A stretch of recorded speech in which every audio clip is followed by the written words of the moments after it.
আমি স্মরণ করছি শহীদ আবু সাইদ, শহীদ মুগ্ধ, শহীদ আলী রায়হান, ওয়াসিম থেকে শুরু করে সর্বশেষ শহীদ ওসমান বিন হাদির কথা, যিনি আধিপত্যবাদের বিরুদ্ধে কথা বলতে গিয়ে বাতিল শক্তির আগ্রাসনে পড়ে শহীদ হয়েছেন, জীবন দিয়েছেন। আমরা তাদের কথা স্মরণ করি, আল্লাহর কাছে দোয়া করি মহান রব যেন তাদেরকে শাহাদাতের উচ্চ মাকাম দান করেন। শহীদের রক্ত কখনো বৃথা যায় না।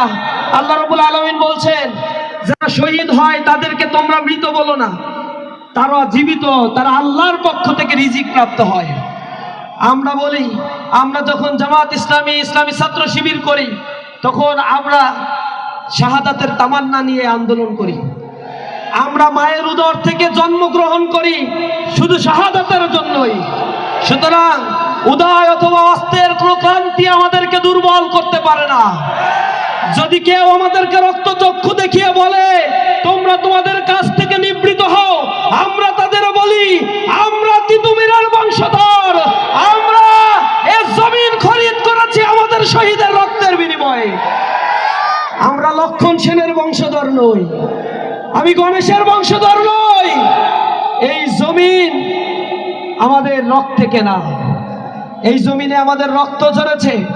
আমরা এদেশের সার্বভৌমত্ব, স্বাধীনতার সার্বভৌমত্বের অতন্ত্র প্রহরী হিসেবে এই জমিনে আমরা আবাদ করে যাচ্ছি। স্বাধীনতা উত্তর এই বাংলাদেশের 54 বছরের ইতিহাস সাক্ষী। বারবার এই দেশ যখন আক্রান্ত হয়েছে, আমাদের জনগণ বুকের তাজা রক্ত ঢেলে দিয়ে সম্মুখে সারিতে ভূমিকা রেখেছে। তারা এই জনগণের সাথে বারবার প্রতারণা করা হয়েছে। 52 ভাষা আন্দোলন, তৎপরবর্তী 71-এর মুক্তিযুদ্ধ, এরপরে স্বৈরাচার বিরোধী আন্দোলন, প্রতিটি আন্দোলনের পরে রাজনৈতিক দেউলিয়াত্ম শক্তিগুলো জনগণের সাথে তারা বারবার প্রতারণা করেছে। এদেশের মুক্তিযুদ্ধের ডাক দেওয়া হয়েছিল এপ্রিলে 71-এ, তখন সাম্য, মানবিক মর্যাদা আর সামাজিক সুবিচারের ঘোষণা দেওয়া হয়েছিল। সাম্য, মানবিক মর্যাদা, সামাজিক সুবিচার অর্জনের জন্য এদেশের জনগণ, খেটে খাওয়া মানুষ, কৃষক, শ্রমিক, দিনমজুর, ব্যবসায়ী যারা নির্যাতিত, নিষ্পেষিত ছিল, তারা তাদের অধিকার ফিরে পাওয়ার জন্য রাজপথে দাঁড়িয়ে মুক্তিযুদ্ধে অংশগ্রহণ করেছিল। স্বাধীনতা যুদ্ধের পরে একটি দল এ দেশকে করদ রাজ্যে পরিণত করে বাকশাল কায়েম করেছিল।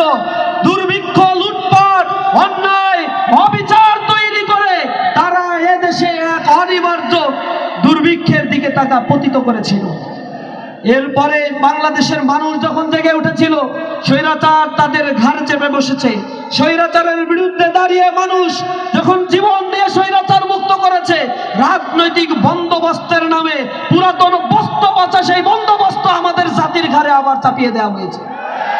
জনগণ জুলাইয়ের বিপ্লবের রাস্তায় দাঁড়িয়ে গিয়েছে।